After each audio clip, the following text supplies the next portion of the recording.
Everyone, and welcome to another episode of the Custom Apparel Starters podcast. My name is Mark Stevenson. And this is Mark Vila. And today is another very special day. So Mark, through his connections, through some people that he knows, Elon Musk and things like some folks like that, met one of these financial advisors that is a financial advisor to the trillionaires of the world.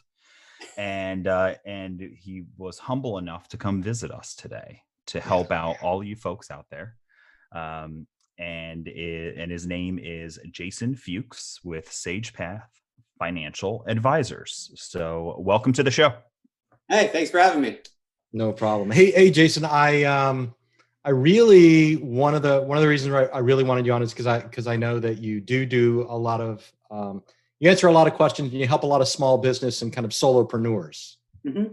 So, probably the only part of the whole business cycle that Mark and I don't talk about on a very regular basis is what happens with your checkbook, other than how much money you can make. Yep. Yeah.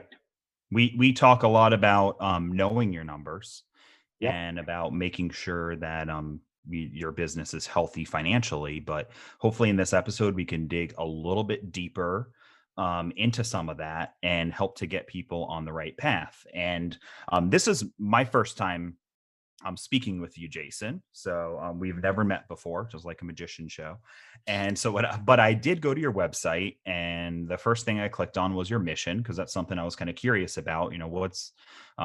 Who's Jason and his team? What are they about? So I read it and I was impressed. And one of the things we do on this podcast frequently is we talk to customers about how they write and how they communicate messages to their customers. So I kind of wanted to analyze your mission statement for maybe 1 minute here and give our customers further exercise on how to analyze their own writing and their own mission statements, because you did a beautiful job.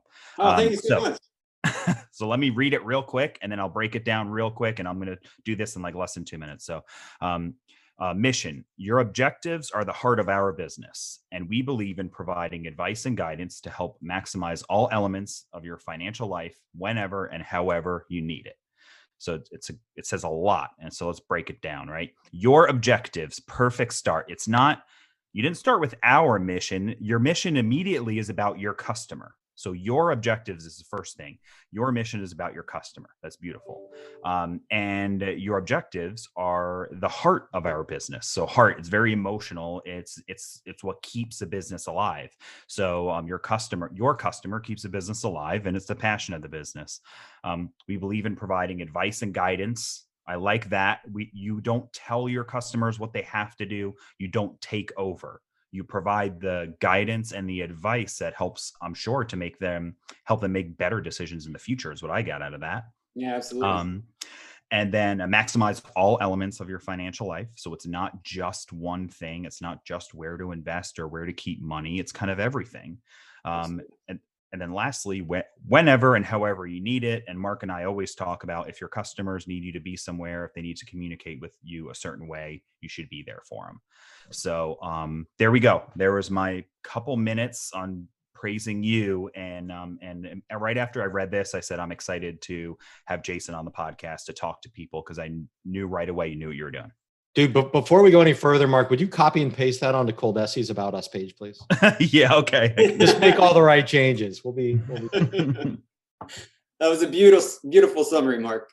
There you go. Thanks. So other than the mission, Jason, why don't you take a minute and just kind of introduce yourself to the CAS listeners and tell us what you do and what you're all about. Yeah, thank you very much. Like you said, my name is Jason Fuchs. It's pronounced Fuchs. I recognize the spelling for some people can be a little difficult. We'll just get the elephant out of the room right now. It's written like Futches. That's what it's Some people pronounce it differently, and that's okay. Yeah. Yeah, sometimes a C and an H, they don't make that sound. I've been doing this for a long time, probably over 14 years. And, I recently left a pretty big firm. And the reason I made that transition was simply because I didn't like the way it was going. I didn't like the idea of pushing products on clients, things that people might not necessarily need. So to protect myself and my clients, I left. And, I was fortunate enough, blessed enough to have brought most of my clients with me. And that's really where Sage Path developed. Okay. That's awesome. We're connected, right? Yeah, we're connected. So I'm having Okay. some audio issues. Yeah, Okay. yeah, me too. I thought so. The reason why I say that is I'll just interject with another one of my stories because I can't help it. My internet is like in and out, and they actually told me last night there's nothing they can do about it, but they'll send somebody out on Saturday to try to fix it. To try and fix it. Yeah. So I was like, well, the Not next step important. is I choose Not another important at provider. all. So I thought it might have been me that.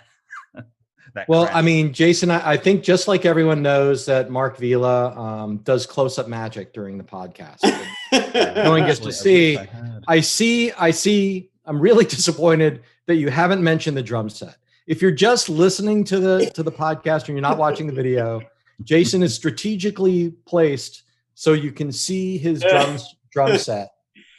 I have tried so many strategies to try and cover up the drum set. It's funny you say that. Why would you cover it up? I'm talking to this guy about my millions of dollars and how to invest it when he's got a drum set behind him. That's great. I love it. I'm trying to tell you it's COVID. It's a weird world we're in right now. But yeah. Listen, we're going to get to retirement strategies in a minute, but first I'm gonna hit a drum solo for you just for a second. Can I hop on that for you? No extra charge. It'll be fine. It's pro bono. I do that kind of stuff. All the best business people have really eccentric things in their office. So that's actually, Yeah, I can't. You're not one of them. You're not one of them. Okay. Well, All right, Mark, so we talked about your eccentric things earlier, right? Yeah, there you go. Pipes. There you go. Yeah. Yeah, that's the one I'm going to go with anyway. So, Jason, I mentioned this before, but we get questions all the time. Where our expertise on the business side of things and on that part of finances, we get questions all the time that's just past that. So we did kind of a poll in the Custom Apparel Startups Facebook group. Okay. If you're listening and you're not a member out there, it's well over 10,000 small business people just like you guys listening out there. They're either have just started, they want to start a small business in customizing products, doing promotional products or custom t-shirts or screen printing or anything. And a great number of people that are absolute pros that are waiting to help. So if you have a question about marketing or business or pricing or anything, go to that CAS group and you get your go-to answers. One set of questions you don't get answered are what is on this kind of poll that we took. Yeah. So let's do those. Yeah. Mark, what's the leading one? What's our leading question? So the first one was small business loan options, and just kind of what should a business owner, because I've been one as well, what should they consider being a small business and taking a look at loan options for equipment or to finance their business? Yeah, so this is such a great question. Loan options to finance business operations, equipment, that sort of thing. And this is why I love working with business owners so much. So, one of the things that we do at Sage Path, really our claim to fame, is managing the overall financial affairs of the business owners and the individuals we work with. So essentially, my clients have me on a retainer to access me throughout the year to discuss any sort of financial topics they want, really anything involving a dollar sign. And this is a question I'm asked frequently by the business owners I work with. And, I always tell these folks the best place to start is the Small Business Administration. So SBA.gov. The SBA, they work with lenders to provide loans to small businesses, and that's a great place to start. The agency, it doesn't lend money directly to small business owners. So instead, what they do is it sets guidelines for loans made by its partnering lenders, community development organizations, micro lending institutions, that sort of thing. And what they do is they try to reduce the risk for lenders, and they try to make it easier for you to access capital. So it makes it easier for small business owners to get loans. So you get really competitive terms, you get some really great counseling and education, and then there are some unique benefits that are enrolled into that as well. That's great. And we even had one of the guys from the SBA on the podcast from here in Tampa that we'll put a link to their services and everything in the notes. But is there, what do you look at to advise people on whether or not to make that decision? Like, so should I take out a loan? Should I finance equipment? Should I try to pay cash for it? Should I stack up credit cards to make the purchase? Yeah, that's a great question. So credit versus cash. So, I'm going to take us back a little bit. When you use credit, as we all know, you're borrowing the money from the card company, right? And at a young age, most of us were taught to borrow as infrequently as possible. I mean, I remember my parents saying it, my grandparents saying it. And the idea was to try and reserve big ticket items that you might have a hard time saving years or decades for, like a car, house, college. In this case, big ticket items like computer equipment, servers, just manual equipment. If you're in construction. Yeah. Mm-hmm. So the idea here is, if you're willing to go into debt for example, a $4 cup of coffee, that'll be gone within minutes. It just doesn't make much sense. But people who use credit cards for everything, they kind of have a different mindset. And I'm one of those people. So I'm getting to your point. Don't worry. Mm-hmm. I'm borrowing $4 for that cup of coffee, but for me, it's a short period of time. So to me, it's not debt, because when I get my statement, I pay that balance full every month. So the credit cards don't charge me interest. And what's neat is I get the rewards. And that's really neat because you don't get rewards with cash or most debit cards. So when I hear that business owners are only using credit for big purchases only, big ticket purchases only, I think that they're actually leaving money on the table with this approach. And I always suggest, hey, go online, check your statements, whatever. Look at the money you're spending in cash, debit card, checks, whatever. And then what I like to do is say, take that dollar figure and multiply it by 2%. Now, 2% is, most credit card companies give you cash back. 2% is just kind of an average number I've found. So for example, $500 a month means typically if you multiply that by 2%, $10 a month, you're potentially missing out on rewards. And take that out the entire year, that's $120.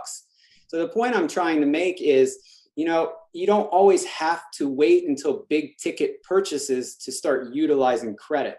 If you utilize credit responsibly, you can actually use it for all of the purchases you're making. And as a business owner, if you've got tens and thousands of dollars, and some cases hundreds and thousands of dollars that you're financing through cash, you might be missing out on a lot of opportunities. Whereas if you had used some sort of card that has a rewards program, for example. Yeah, that's great. And I agree with that. It's the way I run my finances. I will borrow as much money as I can at today's interest rates. It's all about leverage. I mean, you can free up a lot of your working capital, a lot of your cash by, like you said, borrowing from somebody else. And with today's rates, I mean, it's just very attractive right now. Good. So that leads me to a thought then, right? Because you started this off with how debt is bad, right? And there's a lot of financial, famous financial advisors out there that would say debt is bad, right? And and debt can be bad, I'm sure, at some points in time, right? So so part of the decision-making process that when I used to sell equipment a lot was I'd run into a business owner who had the concept of debt is bad as just a blanket statement. And we discuss an embroidery machine or a printer or something like that, and they see an opportunity for their business and an ROI, but they're hesitant to take on a debt like an equipment lease or even using a credit card or a loan to purchase a piece of equipment that's $15,000 or $20,000. So how would you advise somebody on making that decision? Should they get into debt is maybe one question. And how do you determine if they should or not? And I guess that's kind of it. I think it's based on the cost benefit analysis. If you've got a machine, a piece of equipment that costs you 15 grand, but if you started using it immediately, it's going to generate $25,000 worth of profit.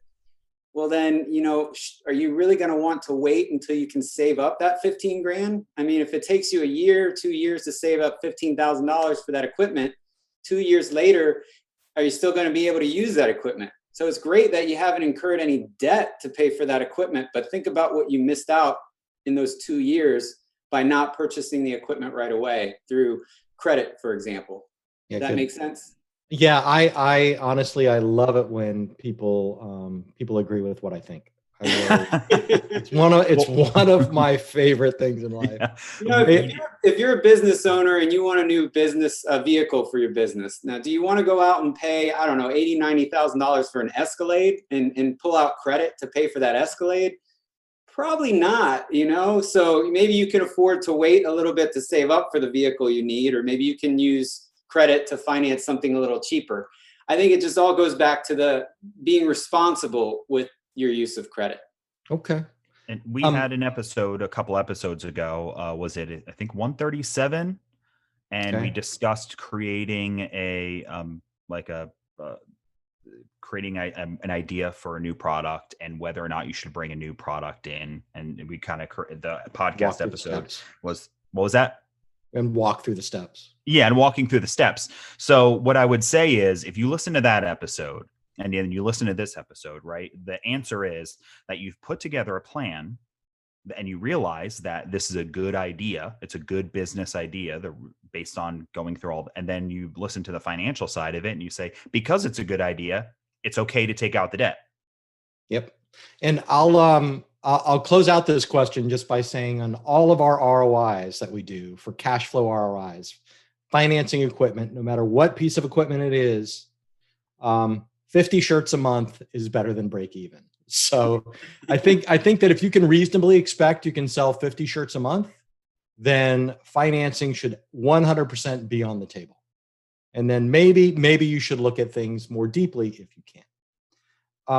I wanted to jump around our list a little bit, if you don't mind, Mark, Sure, because let's do it. Planning for retirement for small business is somebody just asked me about this. Now, Okay. most of our entrepreneurs that listen to the podcast, their annual revenue is probably anywhere from maybe $40,000 all the way up to about $3 million, with most of them being, in the under $100,000 range. Would you agree, Mark? Yeah. It's most most the median. People that's probably not the average, right? And because it just like everything else, most of the money is on the top, right? That's just how things always exist. But a good portion of people are doing under $100,000 a year in this venture. And sometimes they might have another business venture or a partner, husband, wife, something like that does something else. So could you give us like a high level tax planning approach? Just like I'm a part-timer side hustle, and I'm a first year business.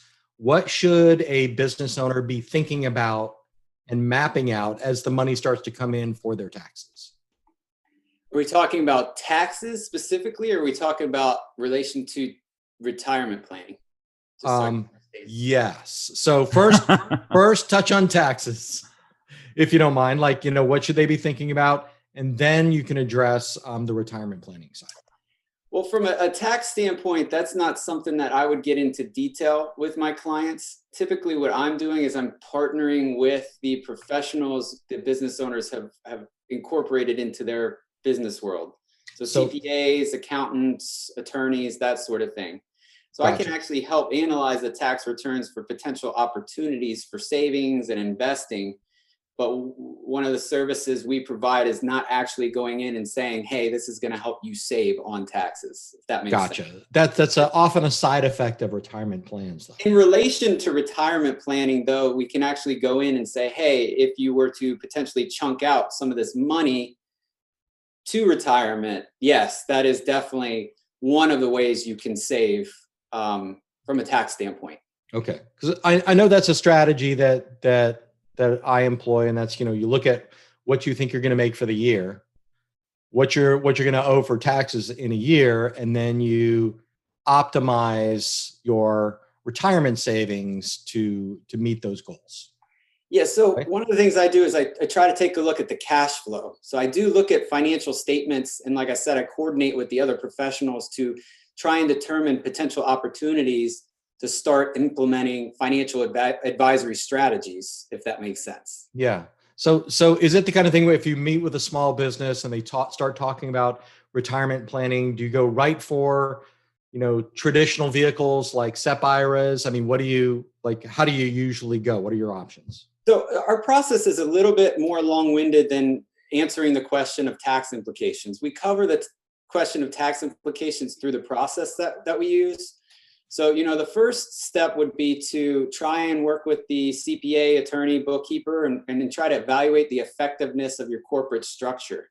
So we want to try to figure out whether or not the structure you have for your company is actually benefiting you. Whether it's an LLC, a sole prop, a corporation, partnership, whatever, because that is going to create the foundation for how you get paid as a business owner. Okay.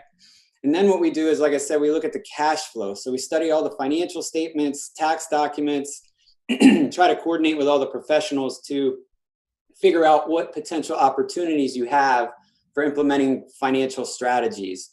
And then when we get to the retirement plans for your business, what I try to do is educate you on the various options. And then what we do is, after we've evaluated everything going on financially with the business, we try to choose what option makes most sense for your business and what those potential benefits are. So the types could be, there are a lot of different options for you. It could be a 401k defined contribution retirement plan.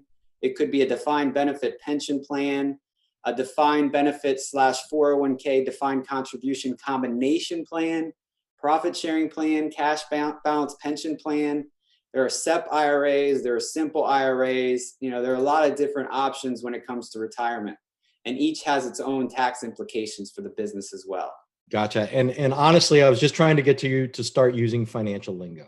It sounds like you should hire somebody to do this. Well, it kind of goes to one of the other questions, that we had, and we've had this more than once. What's the best advice you could give someone just starting out to get your ducks in a row in the very beginning when you start a business? That is a great question. So kind of where do you start, right? Yeah. I always start from a goal standpoint. I know it kind of sounds silly and we're going backwards, like goals have nothing to do with money. But I use the SMART acronym, and I don't need to get into the details, but the point is you want to lay out your short-term, your long-term goals for the business and for you as the business owner on a personal level. And then once you've laid out your goals, what you want to do is look at your budget, and simply put, you got to look at all of your income, look at all of your expenses. And the idea is you subtract your expenses from your income and you're hopefully left with a surplus. And that surplus is where the savings and investment part starts. So the idea is first, what that surplus, create an emergency fund. And you hear all sorts of numbers. Me personally, I think 90 days is at the least amount you should have built up in your emergency fund. Some people go 6 months, 9 months, 12 months. It's kind of up to your comfort level. And then once you have that emergency fund created, anything left over, that's what you want to start thinking about. Well, should I be investing that from the business? Do I take that out as profits for me as the business owner? Do I create a retirement plan for the business? Do I take the profits and create a retirement plan for me? That's kind of the beginning of the overall financial planning process. So I have a question about that, because I really liked everything you had to say about that, but I know what the struggle of a lot of these business owners are, from having spoken to so many of them, are, let's just say they're making whatever dollar amount they're making a year, $75,000 a year.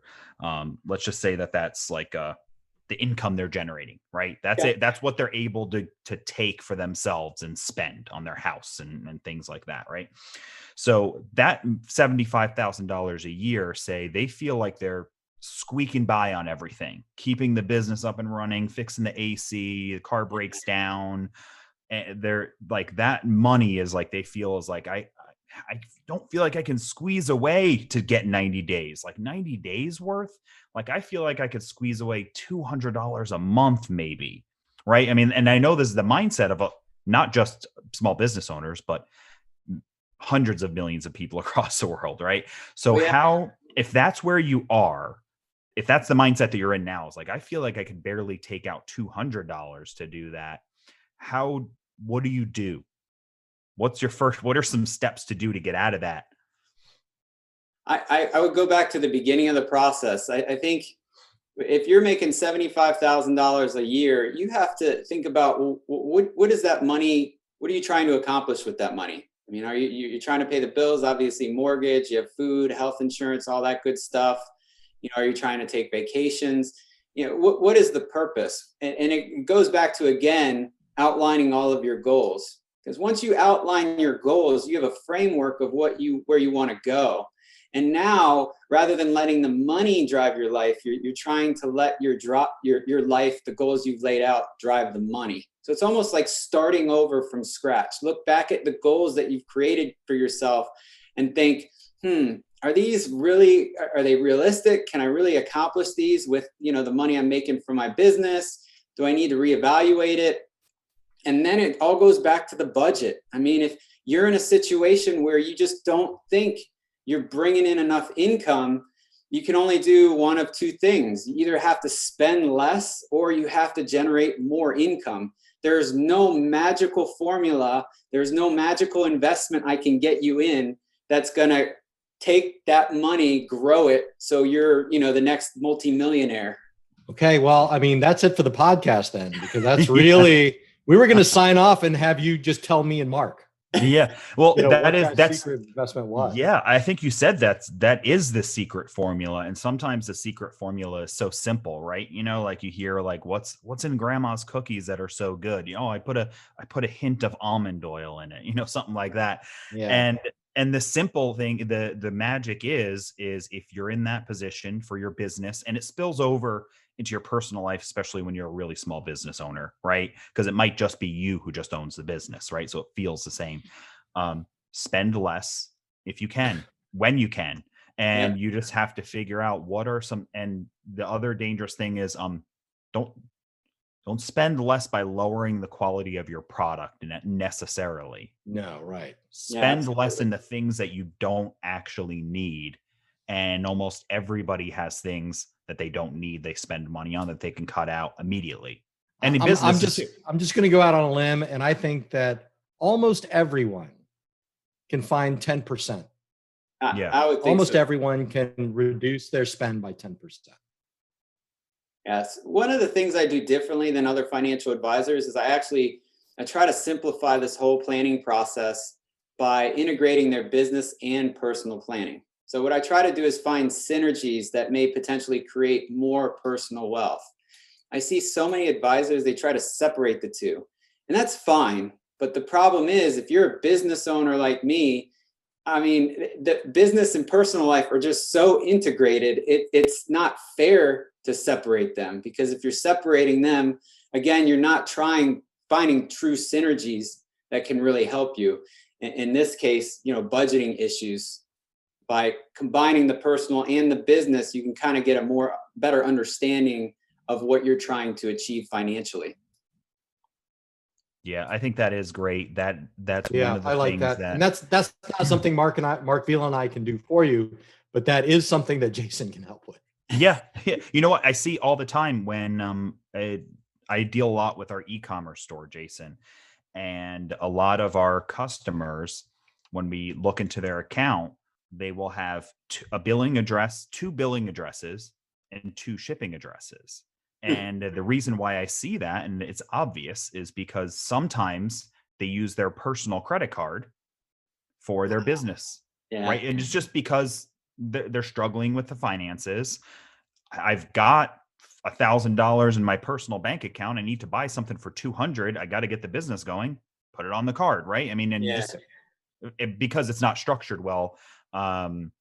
And that's why I think what you said is really beautiful, is because it does intertwine like that. I'm not going to take out my personal card and spend it for Coldesi, because I'm not right. You know what I mean? Mark does. But that's true, right? You don't go and you would never do that for a company that you work for.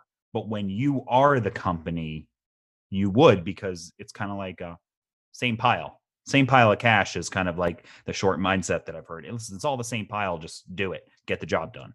Yep. Agreed. Yep. Do we Listen, have we another we question? we really Another are question? kind of pressed for time here. Yeah. Yeah, unfortunately, Mark, there's just a couple left. I'm going to give Jason. I'm going to give you a choice, Okay. and that is, how do you find good medical and dental coverage, which I know people are very concerned with, and what's the best way to structure a business if you do a lot of schools and not-for-profits? Is there a difference? I think So specifically, they asked, would forming a foundation make more sense? It's not a complicated question at all. It should just be yes or no. complicated answer though. So I think what we'll do is we'll cover the healthcare question, medical and dental. Yeah. So again, I refer outside of my realm of expertise. I think healthcare.gov is a fantastic resource.